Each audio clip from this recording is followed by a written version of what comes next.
You've probably heard this word 1,000 times: motivation. It sounds powerful, exciting, and inspiring, like a strong cup of coffee at 6 a.m., a camera flash, or the first few notes of a song that gives you chills.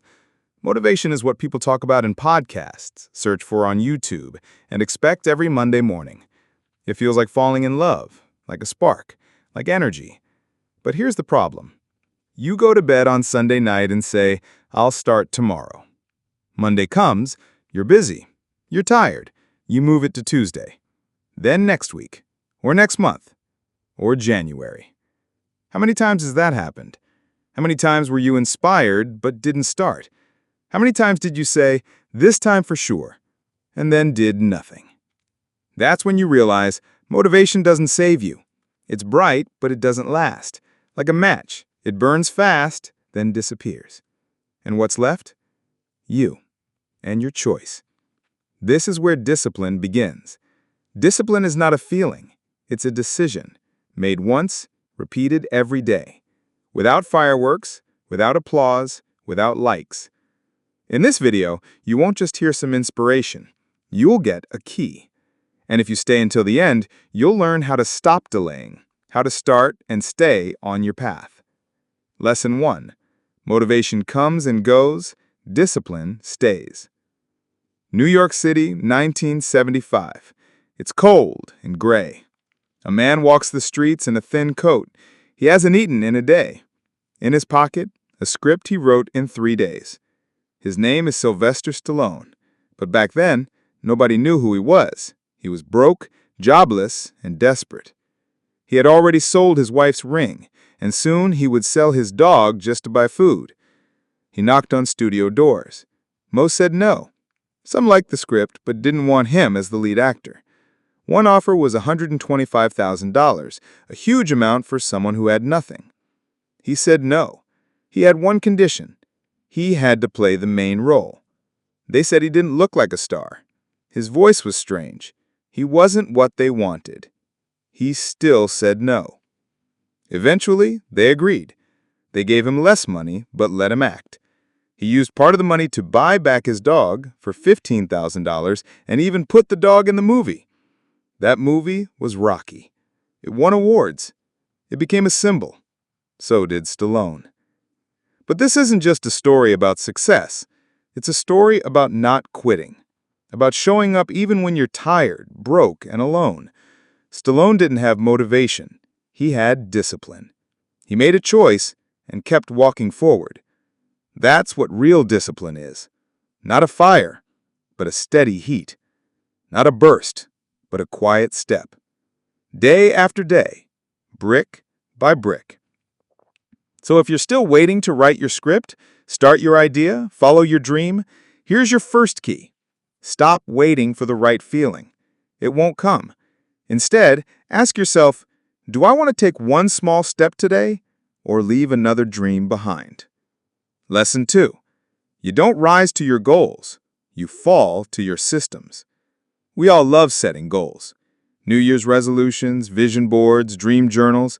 The idea of a better version of ourselves is powerful. Healthier, richer, stronger, more focused. We write these goals with excitement. We imagine what life could look like if we just had more discipline, more consistency, more fire. But here's the quiet truth. Goals don't get you there. Systems do. James Clear, author of Atom Habits, said it best. You do not rise to the level of your goals. You fall to the level of your systems. And if your systems are broken, it doesn't matter how big your dreams are. Let's break this down. Imagine 2 people. Both want to run a marathon. One writes it in a journal, buys running shoes, watches motivational videos. He's pumped. The other creates a schedule. Monday, Wednesday, Friday, 5 a.m. runs. Sunday, recovery. No negotiation. Now fast forward 3 months. Who's still running? It's not the one with the biggest dream. It's the one with the strongest system. Discipline isn't about effort every time. It's about removing friction, making the right choice easier because you've already built the path. Think of a pilot.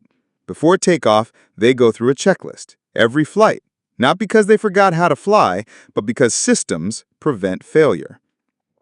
Why should your goals be any different? You want to write a book? And don't wait for inspiration. Build the system. 500 words every morning before checking your phone. You want to get in shape? Then don't just sign up for a gym. Design a repeatable week. Book workouts in your calendar. Lay out your shoes the night before. Discipline lives in structure. We overestimate the power of will and underestimate the power of design. So ask yourself this: if you never changed your motivation again, could your system still carry you? If the answer is no, then you don't need more motivation. You need better architecture. Discipline is the architect, the quiet builder, the one who shows up not to dream, but to build. Because when things get hard, and they always will, you won't rise to your vision board. You'll fall to your system. Lesson 3. You don't find time, you make it. How often have you said this phrase? I just don't have time. It slips out of our mouths almost without thought, as if time is something hidden, waiting to be discovered like lost keys or a forgotten email. But here's the truth. No one has time. We all make time for what matters. Let me tell you about Kobe. Not the icon, not the champion with 5 rings. I mean young Kobe, the teenager who barely saw daylight because he was always in the gym. He once trained at 4 a.m., not for show, not for Instagram, but because it was the only time he could get a private session without distractions. A young NBA player once joined him and asked, "Why so early?" Kobe simply said, "If I train at 4, then again at 11, then again at 6, I'm stacking hours. Over years, that becomes decades ahead of my peers."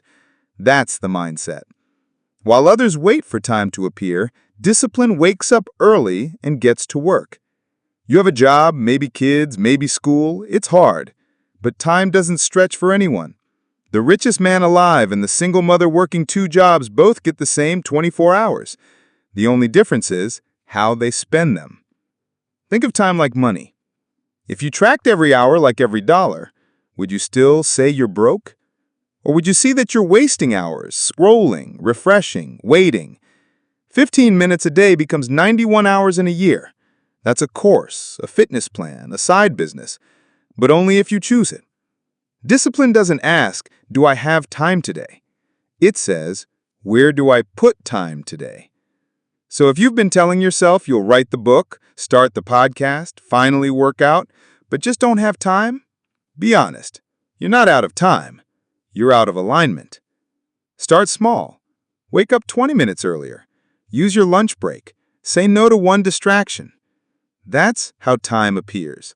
Not by magic, but by choice. Lesson 4. You are what you do when no one is watching. Character isn't built under the spotlight. It's built in silence. When the gym is empty, when the phone is off, when the world is asleep, and you're still working. That's where greatness begins, in the invisible hours. Anyone can work hard when the coach is watching. Anyone can stay focused when someone is checking in on them, holding them accountable. But who are you when it's just you? No eyes, no applause, no one to impress. Only you and your decision. Discipline lives in that moment. Not in the gym selfie or the progress post, but in the choice to show up again and again when no one will ever know if you did. Let me tell you something about Kobe Bryant. He didn't just train when the camera was on. He trained in hotel gyms at 2 a.m. He practiced free throws in the dark. He once shot until he made 800 in a row. There was no crowd, no trophy, just the sound of a bouncing ball and his breath in the silence. One story tells it all. A young NBA player showed up early to the court for a workout. He was proud, ready to impress. It was 4:30 in the morning. But Kobe was already there, sweating, working, focused. He finished his routine, then stayed to watch the rookie. Later, the rookie asked him, "Why did you stay so long?" Kobe answered, "I wanted you to know you'll never outwork me." That wasn't arrogance. That was standard. That was identity. Discipline wasn't something Kobe did. It was who he was. Most people will never see your hours. They'll see the result and call it talent, luck, or genetics. But you'll know. You'll know the truth. It was built in the dark. So think about your own life. What do you do when you have a free hour? Do you scroll or do you sharpen? Do you rest or do you rise? It's not about never relaxing. It's about intention. Every private choice creates the public you. The quiet hours write the loud moments. So here's the challenge. Win the hour no one sees. Win the early morning. Win the late night. Win the moment when you could take it easy and don't. Because discipline is doing the right thing when no one is watching. And eventually, the world will see who you really are. Lesson 5. Progress is never loud. We live in a world obsessed with quick results. Lose weight in 7 days, make 6 figures in a month, go viral overnight. We want it fast, we want it visible, we want everyone to see it. But real progress doesn't look like that. It's not fireworks, it's not viral. It's quiet, silent, subtle, slow. Think of a tree. When it starts to grow, you don't see it. For months, even years, it's just roots. Underground, invisible. But that's where the strength comes from. The foundation, the system that will support everything later. A tree without roots will fall in the first storm. But the one that spent time growing underneath, that one survives. That one thrives. That's what discipline does. It builds your roots. It teaches you how to show up without applause, how to grind without glory, how to be consistent even when the mirror doesn't change, the numbers don't move, and no one is clapping. There's a reason most people quit. They show up for a week, a month, maybe 2, and see no change. So they stop. But what they don't realize is, those were root days. Days where things were happening, just not on the surface. Like muscles rebuilding after a workout. Like seeds growing underground. One of the most dangerous thoughts is, it's not working. Because when you stop, you never get to see how close you were. You might have been one quiet week away from a breakthrough, and you'll never know. Think about a sculptor. He hits the stone 1,000 times. Nothing happens. Then, suddenly, a crack. Was it the last hit that broke it? Or was it all the invisible strikes before?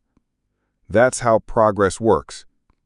Ask anyone who made it, in sports, in business, in life, and they'll tell you. The real work wasn't done on stage. It was done in silence, in the hours no one talks about, the lonely runs, the skipped parties, the cold showers, the early mornings, the canceled plans. Not sexy, not shareable, just real. Discipline isn't about what happens when everything is going well. It's about what you do when nothing seems to be happening at all. When the scale doesn't move, when the numbers stay the same, when no one is clapping. That's when you either give up or build. That's when you decide who you really are. So the next time it feels like nothing's changing, ask yourself this. What if this silence is the sound of growth? What if you're building roots? Because progress is never loud. But one day, everyone will hear it. And by then, it won't matter if they believe it. Because you'll know. You earned it when no one was watching. Lesson 6. Your brain will lie to you. Don't let it decide who you are. There are days when everything inside you says, you're not good enough. That voice in your head doesn't whisper. It shouts. It tells you to quit. It reminds you of every failure, every flaw, every reason you should stop. That voice isn't you. It's your brain doing what it was designed to do. Protect you. From pain, from risk, from discomfort, from anything that might hurt. But what protects you also limits you. Because greatness lives on the edge of discomfort. And if you only move when it feels good, you'll never get there. Your brain is a survival machine, not a success machine. It will tell you to stay safe, stay small, stay home. It wants the cave, not the climb. But discipline doesn't listen to the first voice. Discipline listens to the second voice, the quieter one, the one that says, I don't feel like it, but I'll do it anyway. Think about every moment you were about to give up. Every time you said, this isn't working. I'm not built for this. And now ask yourself, what happened when you didn't listen to that voice? You grew. You got stronger. You made progress. That voice never disappears, but you get better at ignoring it. You learn to recognize the lie. You stop arguing with it. You just outwork it. Let me give you a practical example. You wake up. It's cold. It's dark. Your bed is warm. Your mind says, skip the gym today. One day won't matter. But it does. Because it's not about the gym. It's about identity. Every time you listen to the weak voice, you reinforce it. Every time you override it, even once, you weaken it. You take back control. Discipline isn't about never feeling doubt. It's about choosing your actions in spite of doubt. It's about becoming the kind of person who acts on commitment, not emotion. So when your brain says you're tired, move anyway. When it says you can't, try anyway. When it says it's pointless, finish anyway. Because that's how you train it. That's how you win. And over time, something strange happens. The weak voice gets quieter, the strong voice gets louder. And one day, you wake up and without thinking, you move. That's not motivation. That's identity. And you built it. Lesson 7. Discipline is not punishment. It's freedom. The word discipline scares people. It sounds cold, harsh, like something forced upon you, a punishment, a burden, something that takes away your freedom. But that's a lie. Discipline doesn't take your freedom, it gives it back. Let me explain. When you lack discipline, you become a slave to your impulses, your mood, your comfort zone. You eat what feels good. You skip what feels hard. You follow every whim, every distraction. And before long, you're not choosing anything. Your habits are choosing for you. But discipline gives you the wheel. It lets you decide. It says, I don't care how I feel. I know what I want. And that is real freedom. Not freedom to do whatever you want in the moment, but freedom from being controlled by the moment.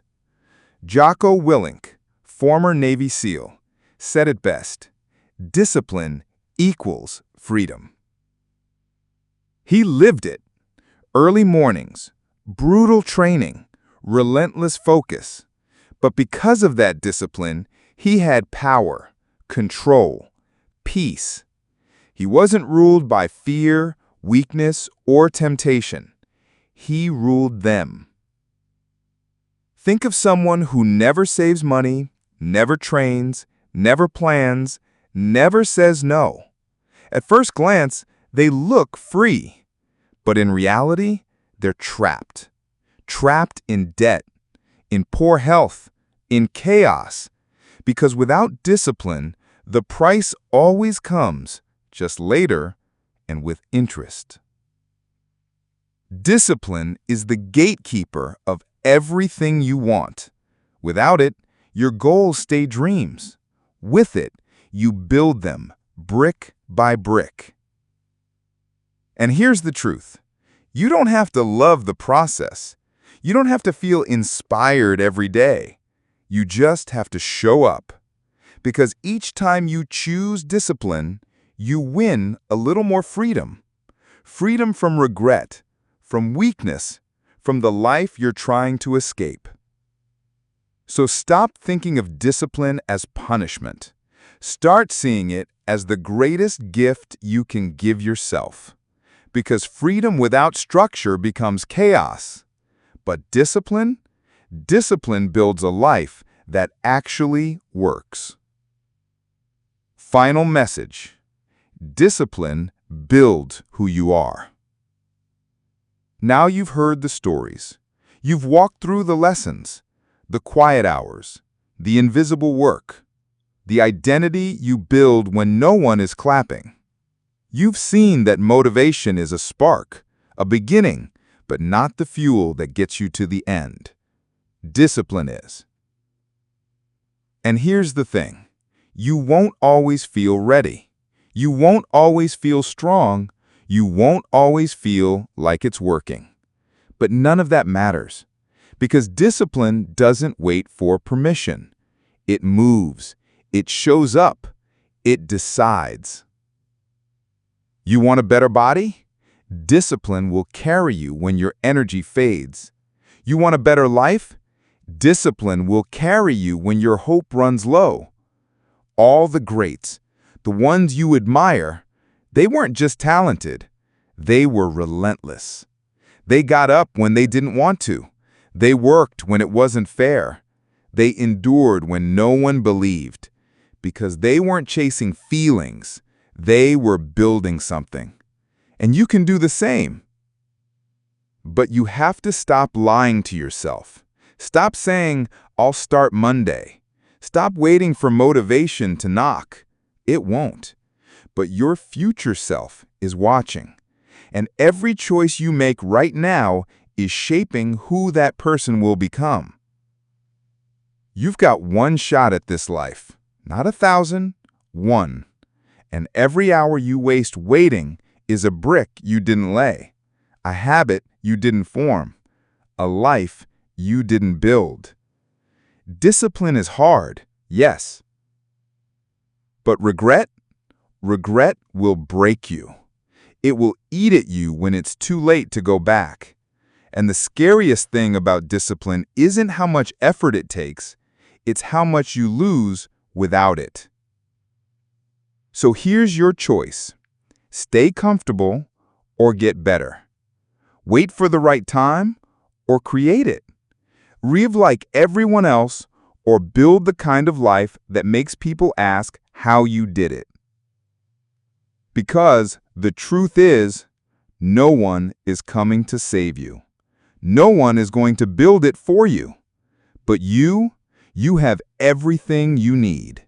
You just have to stop negotiating with weakness and start choosing discipline. Right now, today, not tomorrow, not when it's easier, not when it's perfect. Now, because that's the difference between who you are and who you could be.